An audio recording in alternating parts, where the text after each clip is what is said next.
우리에게 주시는 하나님의 말씀은 요엘서 1장에서 3장까지의 말씀입니다. 요엘서는 메뚜기 대재앙이 예시하는 역사적 또는 종말론적 여호와의 날의 도래에 대한 선포의 내용이 담긴 예언서입니다. 요엘 선지자가 활동하던 시기는 남유다 8대 왕인 요아스 시대로 추정되고 있습니다. 이 시기는 정치적, 종교적으로 매우 불안정한 시기였는데 특별히 국제적으로 남유다, 북이스라엘, 블레셋, 에돔 등의 나라들이 서로 팽팽하게 견제하면서 치열한 세력 확장을 경쟁하고 있던 시대였고 전통적 강국이었던 애굽이 모든 국가들에 대해 정치, 문화적으로 강력한 영향력을 행사하던 시기였습니다. 이런 시기에 남과 북 이스라엘 민족은 여호와 유일 신앙의 순수성을 지켜야 하지만 이 믿음을 지키기보다 주변 국가의 다신론적, 세속적 기류에 휩싸여 선민국가로서의 고유한 정체성을 상실한 채 이방 나라들과 다름없이 변질되어 가고 있었습니다. 갑자기 그러다 전무후무한 메뚜기 대재앙이 남유다 온 땅을 휩쓸고 지나가 전 국토가 황폐하게 되었습니다. 게다가 극심한 가뭄까지 겹쳐 백성들의 피폐와 고통은 극에 달하게 되었습니다.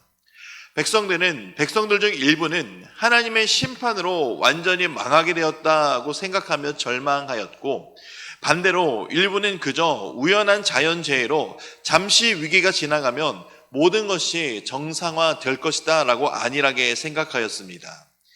이에 하나님께서는 요엘 선지자를 보내셔서 이 메뚜기 재앙은 단순한 자연적 재해가 아니라 하나님께서 이스라엘 모두에게 보이시는 초자연적인 징조로 다가올 여호와의 날의 예시라는 사실을 깨우치게 하셨습니다. 요엘서는 당대 역사적 실제 사건인 메뚜기 대재앙을 계기로 이 재앙이 예시하시는 하나님의 심판의 날의 비전을 제시하고 있는 예언서입니다. 요엘서의 일부 본문들이 중첩된 복수하시는 날로서의 여호와의 날과 세상 끝날의 단회적인 종말론적 여호와의 날을 동시에 또한 예언하고 있으므로 하나님의 심판의 날을 우리가 두려워하며 하나님의 말씀을 지키며 또 여호와께 돌아가야 한다는 사실을 계속해서 언급하고 계시는 것입니다. 또한 당시 사람들이 경험한 메뚜기 재앙과 이 재앙이 예시하는 장차 크고 두려운 여호와의 심판의 날이 불러올 근본 원인으로서 선민의 범죄와 이에 대한 책망과 하나님의 심판을 면할 수 있도록 회개를 촉구하고자 하는 목적도 계속해서 기록되어 있는 예언서입니다. 이런 요엘서는 크게 전반부와 후반부 두 부분으로 나눌 수 있습니다. 전반부는 1장부터 2장 17절까지 그리고 후반부는 2장 18절부터 마지막 3장까지의 내용으로 구분이 될 수 있습니다. 먼저 전반부인 1장부터 2장 17절은 남북 이스라엘의 멸망의 날을 지칭하는 하나님 즉 여호와의 날의 도래에 대한 경고와 회개의 촉구라는 주제로 나누어지며 메뚜기 재앙의 참사를 묘사하며 이 재앙보다 더 큰 여호와의 날의 참상을 예언하면서 그 날이 오기 전에 전 민족적 회개를 촉구하고 있는 내용을 담고 있습니다. 2장 1절에서 11절에서는 여호와의 날의 두려운 모습을 시각적으로 잘 보여주고 있습니다. 그 날은 이전에도 없었고 이후에도 없었던 어둡고 캄캄한 날이며 큰 병거의 소리가 들리며 그 앞에서 백성들은 사색이 되어 질리고 낯빛이 하얘진다고 표현하고 있고 11절에서는 여호와의 날이 크고 심히 두렵기 때문에 당할 자가 없다라고 묘사하고 있습니다. 그래서 이런 날이 다가오기 전에 금식하고 울고 애통하며 마음을 다하여 회개하라고 언급하고 선포하고 있습니다. 그리고 옷을 찢지 말고 마음을 찢는 회개를 하라고 하십니다. 구약시대의 이스라엘 사람들에게 있어서 극심한 슬픔에 사로잡히거나 억울한 일을 당하면 종종 옷을 찢는 표현을 하였습니다. 그러나 이것은 회개의 표시로 비춰질 수도 있지만 자칫하면 형식적인 행위로만 끝날 수 있기 때문에 외적 의식인 옷을 찢는 행위가 아닌 진심으로 회개하는 마음을 찢는 회개를 하라고 선포한 것입니다. 그러니 우리도 이 시대를 살아가면서, 우리도 이 세상을 살아가면서 남들에게 보이는 외식적인 신앙 형태를 벗어버리고 오직 마음을 감찰하시고 살피시는 하나님 앞에 우리의 신앙을 바로 잡아야 할 것입니다.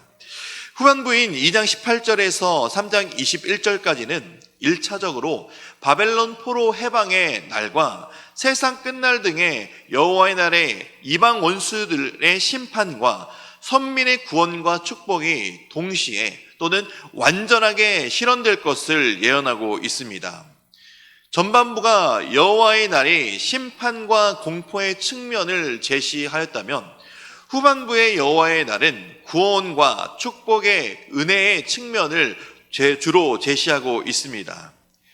이 여호와의 날은 하나님을 믿지 않는 이방 백성들에게 있어서는 두렵고 떨리는 심판의 날이 될 것이지만 하나님의 백성들, 하나님의 자녀들에게 있어서 기쁨과 은혜가 넘치는 또는 완전히 회복된 축복의 날이 되는 것이기 때문입니다. 하나님은 자기 백성도 죄악에 잠겨 있으면 징계하시는 공의의 하나님이십니다. 그러나 그 죄를 씻기시고 용서하시며 반드시 회복에 이르게 하시는 사랑의 하나님이심을 우리는 기억해야 합니다. 그 회복은 바로 우리 주님이신 예수 그리스도 안에 있을 때 가능한 것입니다. 3장 18절에서는 하나님 안에 있는 백성들이 누리게 될 만족과 풍요를 비유적 표현을 통해 묘사하고 있습니다. 산들이 단 포도주를 떨어뜨리고 작은 산들이 젖을 내며 모든 유다 시내가 마르지 않고 물을 내며 성전에서 샘이 나와 흐르게 된다는 축복의 내용들이 시각적으로 담겨져 있습니다. 여기서 여호와의 성전은 예수 그리스도를 상징하고 성전에서 샘이 나오는 것은 성령을 상징하고 있습니다.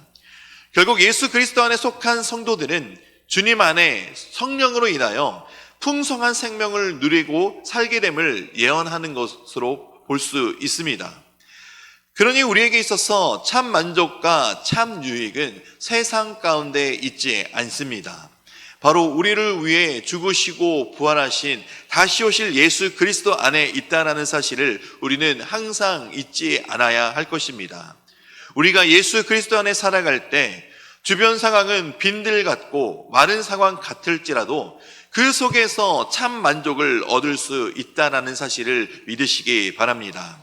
시간과 공간을 초월하여 우리에게 주시는 하나님의 은혜는 모든 성도로 인하여 참 평안과 행복, 기쁨을 만끽하게 하여 주시기 때문입니다.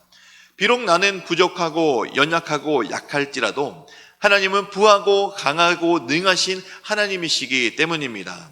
이 하나님을 믿음으로 하나님만 바라보며 살아가는 주님의 복된 자녀들의 삶이 되시기를 주님의 이름으로 축원드립니다. 이제 말씀을 듣겠습니다. 요엘 1장에서 3장까지의 말씀을 경청하실 때 우리에게 주시는 하나님의 음성을 들으시기 바랍니다. 주의 말씀은 내 발의 등이요 내 길의 빛이니이다. 아멘.